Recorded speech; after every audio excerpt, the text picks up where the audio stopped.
नमस्कार, स्वागत है आपका। मैं हूं आरती। अयोध्या मामले पर सुप्रीम कोर्ट ने मध्यस्थता का आदेश दिया है।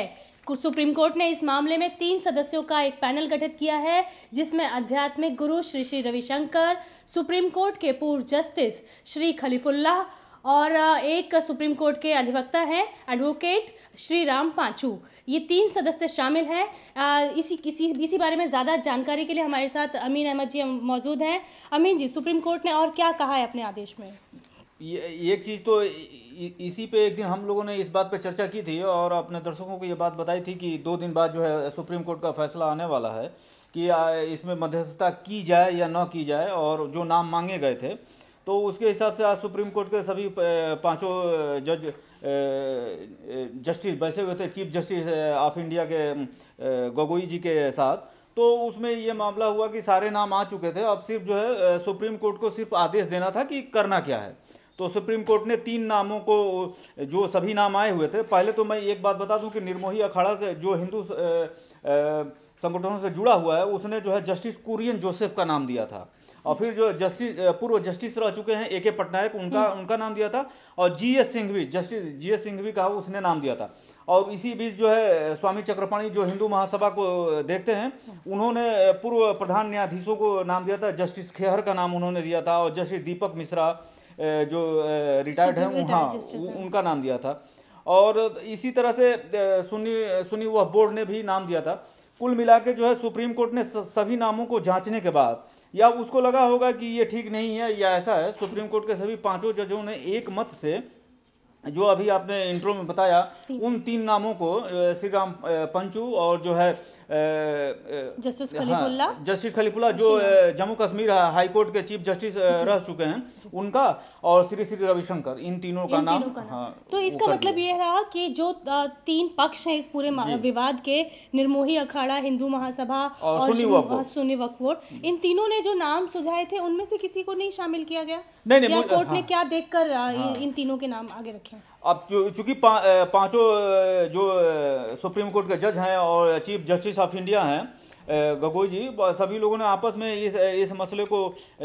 आपस में डिस्कस किया होगा, और फिर उसके बाद से उन्होंने आके ये बात कह दी। और एक दो चीज़ें जो पॉइंट आउट हुई हैं एक तरह से, तो वो भी मैं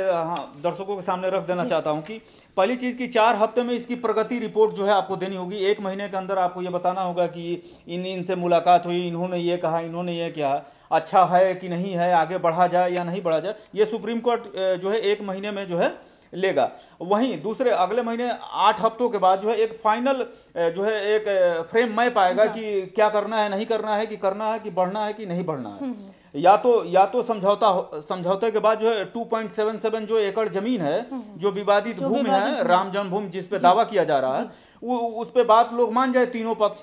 जो हाई कोर्ट का, जो इलाहाबाद हाई कोर्ट का फैसला है, और नहीं तो आगे हम जो फिर जो है कानूनी कार्रवाई और जो है आगे जो संवैधानिक होगा, और जो सुनवाई होगी उसके हिसाब सबूतों के आधार पर जो फैसला जी। जैसे सुप्रीम कोर्ट ने अपने आदेश में ये भी कहा है कि 1 हफ्ते के अंदर इस पर आप लोग बातचीत मंथन शुरू कर दे। 1 हफ्ते का समय उसके लिए दिया, और 8 हफ्ते में सुप्रीम कोर्ट के सामने उनको अपनी एक फाइनल रिपोर्ट तरह से पेश करनी होगी कि भाई हम लोगों ने क्या क्या डिसाइड किया। लेकिन आप देखिए ना, इसमें सबसे ज्यादा जो पेच फंस रहा है वो हिंदू महासभा, क्योंकि हिंदू महासभा अभी कल तक तो यही कह रही थी कि हम अपनी तरफ से हम मध्यस्थता के लिए राजी नहीं है, क्योंकि वो जमीन पर हमारा हक है, मंदिर वहीं बनेगा, तो वो तो राजी नहीं हो। तो क्या आपको लग रहा है कि मध्यस्थता कितना आगे जाएगी, किस तरह से होगा? अगर एक बार फिर से हिंदू महासभा ने अपना विरोध रख दिया तो क्या होगा? नहीं, विरोध से तो कुछ नहीं होगा ये कि फिर जो है अंततः जो है सुप्रीम कोर्ट चाहता है कि जो है सुप्रीम कोर्ट का टाइम जो है ऐसे बर्बाद ना हो, क्योंकि बहुत इसमें लेट हो जाएगा। और सभी जो है जो संगठन हैं, उनका ये कहना है कि 125 करोड़ हिंदुओं की आस्था का सवाल है। तो अगर आस्था का सवाल है तो आप बात ही नहीं करना चाहते, तो सवाल तो आप ही के ऊपर उठेगा कि भाई वो सुप्रीम कोर्ट तो चाहता है कि जल्दी सुलझ जाए मामला। तो अगर ऐसा होता है तो मुझे नहीं लगता। और सुप्रीम कोर्ट ने 2-3 बातें और आरती जी मैं बताते हुए चलूँ तो अपने दर्शकों को, कि वो बहुत इंपॉर्टेंट बात कही है। उसने उत्तर प्रदेश जो है सरकार को यह आदेश दिया है कि जो है फैजाबाद, जिसका नाम तो बदल गया है, तो हाँ अयोध्या हो गया है, तो अयोध्या में जो है जो एक ऑफिस खुलेगा जिसमें सारी सुविधाएं होंगी, जो उनको तीनों जो मध्यस्थता करें, और तीनों मध्यस्थता के जो हेड करेंगे खलीफुल्लाह, जस्टिस खलीफुल्लाह, वो रहेंगे, उनको सारी सुविधाएं उपलब्ध कराई जाए, और जो है एक बंद कमरे में ये जो है वो होगा, बातचीत होगी, और कोई नाम जो है बाहर नहीं आएगा। और सुप्रीम कोर्ट ने एक बहुत बड़ी और भी बात कही है कि इसकी मीडिया रिपोर्टिंग नहीं होगी। अगर मीडिया में इस तरह की रिपोर्टिंग हुई तो ये कोर्ट ऑफ कंटेम्प्ट हो जाएगा जी। तो ये भी एक बहुत बड़ी बात बोली। हाँ, लेकिन जैसे कि राम मंदिर का मसला है, ये वाकई में 125 करोड़ हिंदुओं की भावनाओं से जुड़ा है, तो हर वक्त लोग हमेशा जानना चाहते हैं कि आखिरकार उससे क्या हुआ। तो जो ये सीक्रेसी रखने का कोर्ट का फैसला है, आपको क्या लगता है क्यों लिया गया है, ऐसे क्या होगा? ना हाँ, ये एक दिलचस्प क्वेश्चन है आपका, क्योंकि सभी को मालूम है कि काफ़ी कई पार्टियों ने, जैसे कांग्रेस ने और जो है सुन्नी वक्फ बोर्ड के जो धवन जी हैं, कपिल सिब्बल हैं, सभी ने आरोप लगाया था कि मंदिर मुद्दा तभी उठता है जब लोकसभा का चुनाव आता है। तो हो सकता है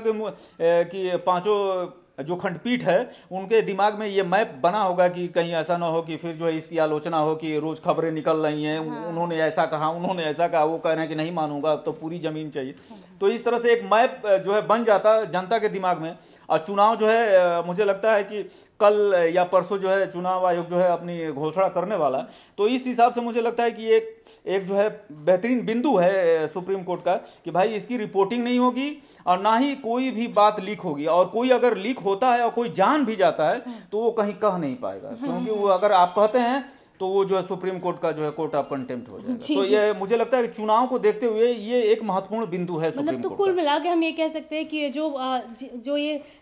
3 सदस्यों का पैनल गठित किया गया है, इसकी कोई जो इन लोगों के बीच में जो भी बातचीत होगी वो सार्वजनिक नहीं हो पाएगी, तो इससे कहीं ना राजनीतिक पार्टियां उसका फायदा भी नहीं उठा पाएंगी, और ना ही राजनीति लोगों की भावनाओं के साथ उसको चुनाव से जोड़ पाएंगी। लेकिन आपको क्या लगता है जैसे मध्यस्थता एक सही विकल्प रहेगा? क्योंकि कई बार इससे भी पहले भी कई बार कोशिशें हो चुकी हैं। नहीं, वो जो पहले कोशिशें जो हुई हैं वो एक संवैधानिक संस्था द्वारा जो है मुझे प्रस्ताव नहीं आया है या उसने सुझाव नहीं दिया है। तो एक हिसाब से सुप्रीम कोर्ट की जो सुप्रीम कोर्ट एक शब्द है, शब्द ना कहें, ये एक बहुत भारी भरकम चीज है, उससे भी लोगों के अंदर जो है एक भय या डर बैठेगा कि सुप्रीम कोर्ट ने ये बात कही और इस तरह की गंभीरता से ये बात होगी। और तीनों जो पक्षकार हैं और जिनको लीड करेंगे जस्टिस खलीफुल्ला, वो एक बहुत ही बेहतरीन जज रह चुके हैं, 2012 से जो है सुप्रीम कोर्ट में जज रहे, उससे पहले चीफ जस्टिस ऑफ कश्मीर रहे, सॉरी हाई कोर्ट के चीफ जस्टिस रहे। और ये जो है रविशंकर जी को तो सभी लोग जानते हैं, इनके बारे में बताने की उतनी ज़रूरत नहीं है, लेकिन जो पंचू जी हैं वो जो है पिछले 40 साल से इसी काम में जो है महारत हासिल है। मद्रास हाई कोर्ट के वो जो है वकील हैं, सुप्रीम कोर्ट में भी वो वकालत करते हैं, और जो है एक बहुत बेहतरीन मध्यस्थ और जो है काम किया उन्होंने। तो इस तरह से मेरे हिसाब से लगता है कि ये तीनों नाम जो है परफेक्ट है, और सुप्रीम कोर्ट ने बहुत ही सोच समझ के और बहुत ही, चूंकि ये बहुत ही सेंसिटिव मामला है और जो है संजीदा मामला है, तो इसमें जो है बहुत बेहतरीन नाम जी जी। आपने जैसा अभी बताया कि श्रीराम पंचू जी इससे पहले भी कई अहम मामलों में मध्यस्थता कर चुके हैं, थोड़ा सा आप उनका इतिहास थोड़ा सा बताना चाहें तो। आपको मालूम है कि एक जो है बॉम्बे, चूंकि सॉरी आप तो मुंबई हो गया, तो वहाँ पे एक पारसियों का मामला आया था, तो उसमें हो गया कि प्रेयर को लेके झगड़ा हो गया दो पक्षों में कि कौन करेगा कौन नहीं करेगा। कोई कह रहा था मैं पहले करूंगा या मैं करूंगा, इसी बात को लेकर उन्होंने बहुत ही बेहतरीन जो है वो काम किया था। खलीफुल्ला के बारे में आपको मालूम है कि पिछले काफ़ी 10-12 सालों से ये बात चल रही थी, और पटना जो है स्टेट के क्रिकेट बोर्ड के एक अधिकारी थे, उन्होंने सुप्रीम कोर्ट में अपील डाली थी कि बहुत नाइंसाफ़ी हो रही है हम लोगों के साथ, स्टेट सभी अपना अपना करके जो है हम क्रिकेट के हितों में हम लोगों का नुकसान हो रहा है। और बिहार को उस वक्त जो है क्रिकेट BCCI ने निकाल दिया था, अपनी एक नियम होती है। उसके बाद से क्या हुआ कि सुप्रीम कोर्ट में खलीफुल्ला ने ये बहुत बड़ा फैसला दिया था, उनके साथ मिलकर अपने सहयोगी जस्टिस के साथ मिलकर एक फैसला दिया था, और जिसका नतीजा है कि विनोद राय जो पूर्व CJI हैं, सॉरी CAG हैं, वो जो है उसको देख रहे हैं, और कई महत्वपूर्ण बदलाव हुए हैं। और जो है सभी जो पहले से जो लगता है कि एक बार क्रिकेट बोर्ड में घुस गया तो उसको एक कमाई का साधन मिल गया था, और जो 20 साल 25 साल 30 साल से जो है अपने अपने स्टेट में वहाँ पे बैठे हुए थे, सारे लोगों को बाहर जाना पड़ा, और एक बोर्ड का सफाई हुई, अभी भी उसमें विवाद होते रहते हैं, लेकिन ये जो है ये फैसला जो है खलीफुल्ला साहब जस्टिस दिया था। जी अमीन जी, एक और चीज़ है जैसे कि मैंने अभी पढ़ा यहाँ पे कि सुप्रीम कोर्ट ने जो विवादास्पद जमीन है, जो 2.77 एकड़ जमीन है, उसमें जो इलाहाबाद हाई कोर्ट का 2010 का आदेश था, तो उसी में संभावनाएं तलाशने की कोशिश के लिए कहा है कि आप देखिए कि उस आदेश के हिसाब से मतलब आप लोग कितने ठीक बैठ रहे हैं, उसमें कुछ हल निकालें उस तरह से। उस दिन भी जब बातचीत कर रहे थे, जो पक्षकारों की बातचीत रही सुप्रीम कोर्ट में, तो उस दिन भी इस बात पर चर्चा हम लोग किए थे कि मुझे नहीं लगता कि ये तीनों जज भी जो पक्षकार गए हैं मध्यस्थता के लिए, ये लोग पंडित श्री रविशंकर और जो है श्री राम पंचू जी जो वकील हैं, और जो है जस्टिस खलीफुल्ला साहब, मुझे भी लगता है कि ये हाई कोर्ट का जो एक लाइन खींची हुई है उसी को लेके आगे बढ़ेंगे, उसके पैरेलल लाइन नहीं खींच सकते। तो सुप्रीम कोर्ट की भी बातों से ये बात काफ़ी हद तक जो